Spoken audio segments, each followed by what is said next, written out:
Welcome students. Last lecture में हमने देखा था कि इक्वेशंस को क्रैमर्स रूल के मदद से सॉल्व कैसे करते हैं, तो उसी में हम आगे और सम्स सॉल्व करेंगे। ओके, तो आज का पहला सम है 4x plus 3y minus 4 is equals to 0 and 6x is equals to 8 minus 5y। अभी ये जो सम है इसको सॉल्व कैसे करना है, तो स्टूडेंट्स मैंने आपको पहले ही बताया था कि कोई भी इक्वेशन रहे उसको सॉल्व करने से पहले आपको ये देखना, ये जानना ज़रूरी होता है कि इक्वेशंस उनके स्टैंडर्ड फॉर्म में है या नहीं। अगर इक्वेशन स्टैंडर्ड फॉर्म में होंगे तभी आपको सम सॉल्व करना है। अगर इक्वेशन स्टैंडर्ड फॉर्म में नहीं होंगे तो आपको पहले इक्वेशंस को स्टैंडर्ड फॉर्म में कन्वर्ट करना होगा एंड उसके बाद सॉल्विंग करनी होगी। तो अभी आपने अगर मेरा ये वाला इक्वेशन अगर आपने देख लिया तो ये इक्वेशन स्टैंडर्ड फॉर्म में नहीं है। इक्वल टू साइन के पहले हमें ओनली इतना पार्ट चाहिए, वेरिएबल्स एक्स और वाई का पार्ट चाहिए। ये जो नंबर है वो इक्वल साइन के बाद आता है, तो हमें उसे वहाँ शिफ्ट करना पड़ेगा। तो मेरा पहला इक्वेशन ऐसा दिखाई देगा कि 4x प्लस 3y वो वहीं पर रहेगा और ये जो -4 है वो दूसरे साइड जाएगा। यहाँ पर इस 4 का साइन माइनस है, दूसरे साइड जाके साइन चेंज होगा तो वो बन जाएगा +4। ये हमारा हो गया इक्वेशन 1। नेक्स्ट हम इक्वेशन 2 के पास देखेंगे, ये वाला जो हमारा इक्वेशन है इसके पास। तो इसमें हम ध्यान से देखेंगे कि वेरिएबल जो होता है वो इक्वल साइन के पहले होता है, पर यहाँ पर ये हमारा जो वेरिएबल है वो इक्वल साइन के बाद में है, तो हम इसे इक्वल साइन के पहले लाएंगे, यहाँ पर शिफ्ट करेंगे। तो हमारा दूसरा इक्वेशन कैसे बनेगा, 6x वहीं पर ही रहेगा, 5y शिफ्ट हो रहा है तो 5y का साइन चेंज होगा, -5y यहाँ आके +5y is equals to 8। This is our equation 2। अभी हमारे दोनों इक्वेशंस उनके स्टैंडर्ड फॉर्म में है, आ चुके हैं। तो अभी हम इनको क्रैमर्स रूल के मदद से हम दोनों इक्वेशंस को सॉल्व करेंगे। तो सबसे पहले हम d का वैल्यू फाइंड आउट करेंगे। d is equals to determinant. Determinant को सॉल्व कैसे करना है मैंने लास्ट वीडियो लेक्चर में मेरे वो बताया है, अगर आपको कोई डाउट रहेगा तो आप मेरे लास्ट वीडियोस देख सकते हो। सो इक्वल साइन हम देखेंगे, इक्वल साइन के पहले only numbers with their sign. तो सबसे पहले हमारा जो नंबर दिख रहा है हमें वो 4 है, आफ्टर 4 हमें 3 दिखाई दे रहा है, आफ्टर 3 हमें 6 दिखाई दे रहा है एंड 5 दिखाई दे रहा है। तो मैंने d का वैल्यू कैसे फाइंड आउट किया, मैंने इक्वल टू साइन देखा, यहाँ पर इक्वल टू का साइन देखा, इक्वल टू साइन के पहले मैंने ओनली नंबर्स दिखाई दिया, 4 3 6 5, वो मैंने रिस्पेक्टिव लिख दिया है। ओके, नंबर्स को विद साइन लिखना है, प्लस का साइन रहेगा तो आप उसको मेंशन नहीं किया तो भी चलता है। आफ्टर दैट हम वैल्यूज फाइंड आउट करेंगे dx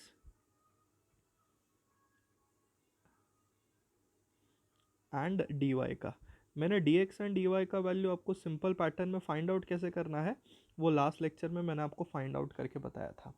अभी आप क्या करोगे, इक्वेशन 1 एंड 2 में आपको इक्वल साइन के बाद ये दोनों नंबर्स दिखाई दे रहे हैं, 4 एंड 8 इक्वल साइन के बाद। ओके, तो ये 4 और 8 को आप dx में भी लिखोगे, आप dy में भी लिखोगे, पर dx में 4 और 8 को लिखते समय आप उसको फर्स्ट कॉलम में लिखोगे और 4 एंड 8 को जब आप dy में लिखोगे तो उसको आप सेकेंड कॉलम में लिखोगे। तो जब dx 4 एंड 8 मेरा dx में आएगा तो वो फर्स्ट कॉलम रिप्रेजेंट करेगा, और जब मेरा 4 और 8 dy में आएगा तो वो मेरा सेकेंड कॉलम रिप्रेजेंट करेगा।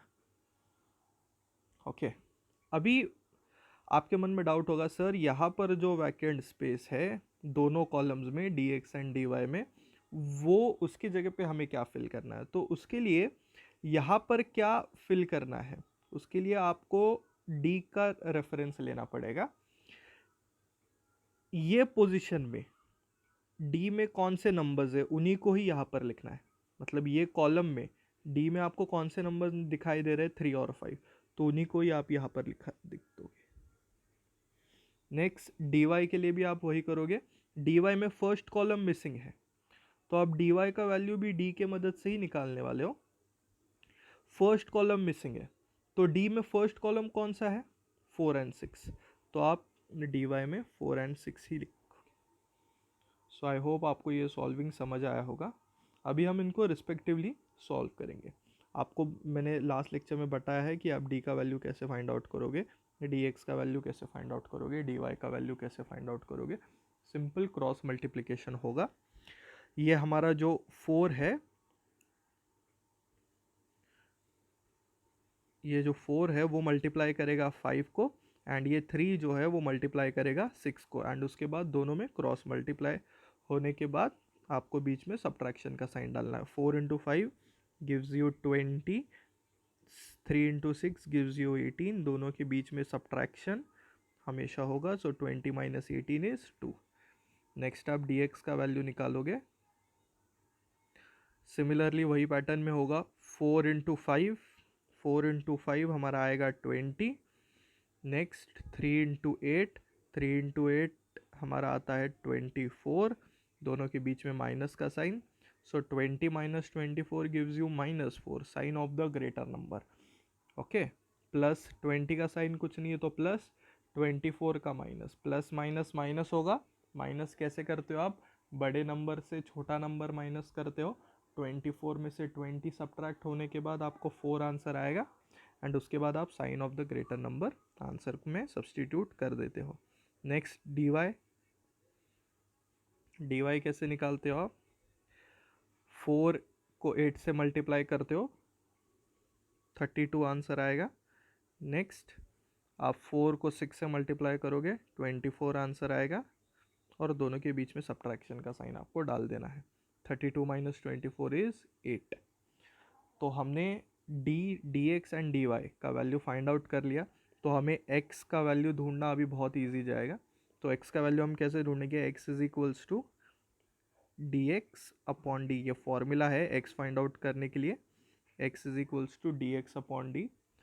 सो x इज इक्वल्स टू, अगर आपने देखा होगा तो dx का वैल्यू हमारा -4 आ रहा है, तो dx की जगह पे हम -4 सब्सटीट्यूट करेंगे, डिवाइडेड बाय d का वैल्यू हमारा 2 है, तो d के जगह पे हम 2 पुट करेंगे।